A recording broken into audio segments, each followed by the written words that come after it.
Bagaimana kabarmu hari ini di rumah anak-anak? Semoga selalu dalam keadaan sehat walafiat ya. Sebelum memulai pembelajaran, jangan lupa selalu ikuti protokol kesehatan. Dengan cara apa? Memakai masker, mencuci tangan, dan tetap menjaga jarak. Pada pembelajaran kali ini, kita akan belajar tentang tema 2, menyayangi tumbuhan dan hewan. Subtema yang keempat, menyayangi hewan, pembelajaran ke-6.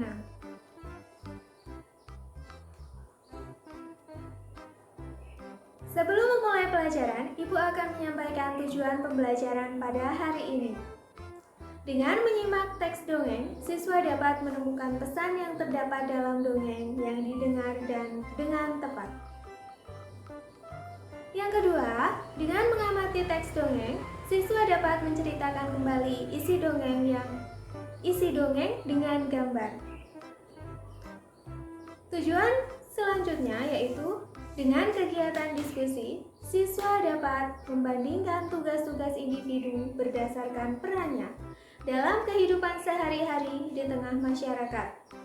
Wujud pengamalan sila Pancasila yang dilambangkan dalam Garuda Pancasila. Siswa dapat menceritakan pengalaman melaksanakan tugas sesuai peran dalam sebuah kegiatan yang dilakukan bersama-sama individu berdasarkan perannya, sesuai dengan pengamalan sila Pancasila. Ayo coba kita membaca cerita tentang si kancil dan buaya. Setelah itu, kita jawab pertanyaan-pertanyaan berikut. Si kancil dan buaya. Kruyuk, kruyuk, kruyuk, kruyuk, kruyuk. Terdengar suara dari perut si kancil. Si kancil pun terbangun dari tidur. Perutnya terasa sangat lapar. Setelah seharian bermain dan akhirnya tertidur di dalam hutan, si kancil membayangkan mentimun. Bayangkan apa aku? Mentimun. Makanan kesukaannya. Kebun mentimun tumbuh subur di seberang sungai. Kancil ingin sekali memetiknya. Kancil mencari tahu cara untuk dapat menyeberangi sungai. Sementara itu, banyak sekali buaya yang tinggal di dalam sungai. Si kancil pun berpikir, aku harus apa ya? Dia mencari akal. Tiba-tiba dia berteriak, memanggil para buaya. Hei buaya, keluarlah.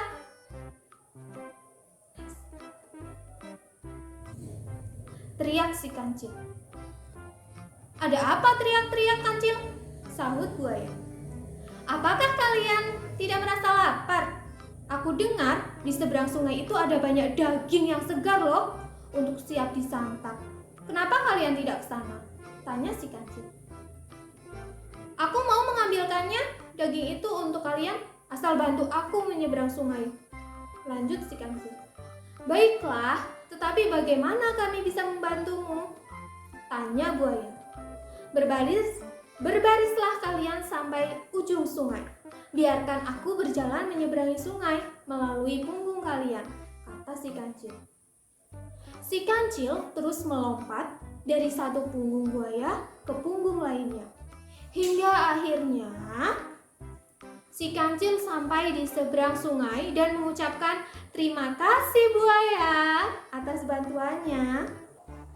Setelah selesai membaca dongeng si kancil dan buaya, maka kita dapat memperoleh pesan yang terkandung dalam sebuah dongeng yang disebut dengan amanat.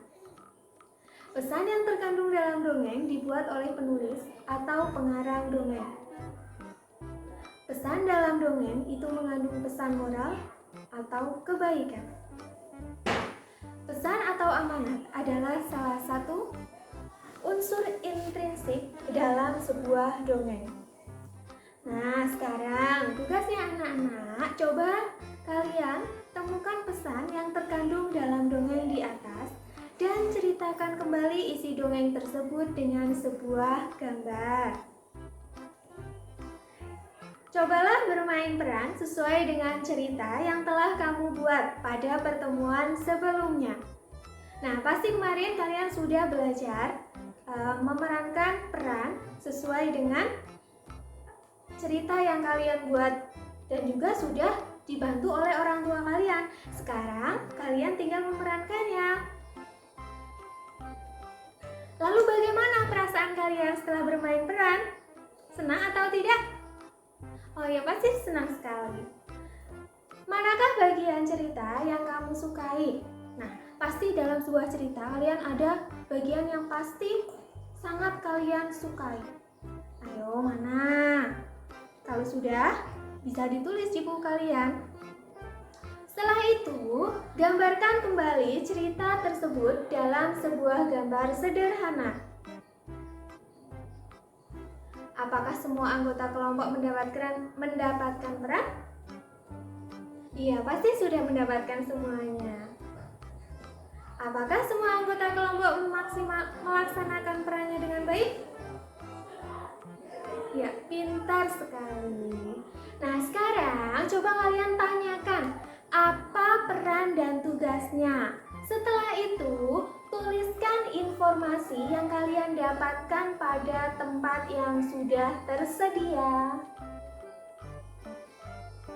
Di situ ada nomor, peran, dan tugasnya. Ada contohnya yang nomor 1. Perannya apa? Sebagai petugas penerima tamu sekolah. Lalu tugasnya memberikan informasi dan memberikan pelayanan yang baik jika ada tamu yang datang ke sekolah. Nah, selanjutnya kalian bisa isi sendiri. Cobalah menggambarkan pembagian tugas dan peran seperti cerita di bawah ini. Gambarkan jenis tanaman pada bagian tanah sesuai dengan bacaan berikut. Gunakan warna yang berbeda untuk setiap gambar. Ada seorang pengusaha memperkerjakan 4 petani. Nah, 4 petani ini untuk mengolah tanah perkebunannya. Pengusaha tersebut membagi tanah menjadi 16 bagian yang sama besar.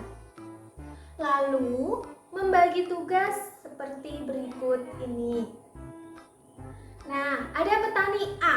Petani A ini bertugas menanam tomat pada 7 bagian tanah. Lalu ada petani B. Petani B ini bertugas menanam sayur bayam pada 3 bagian tanah. Lalu ada petani C yang bertugas menanam cabai pada 2 bagian tanah. Ada petani D. Petani D ini bertugas menanam bunga pada 4 bagian tanah. Nah, sekarang tugas kalian mengisi kolom tersebut. Tulislah bagian tanah yang ditanami dalam bentuk bilangan pecahan. Tanah yang ditanami tomat terdiri dari 7 bagian, ditulis dalam pecahan adalah, ayo berapa? Ditulis dalam buku kalian masing-masing ya. Tanah yang ditanami sayur bayam terdiri dari 3 bagian, ditulis dalam pecahan berapa? Ayo.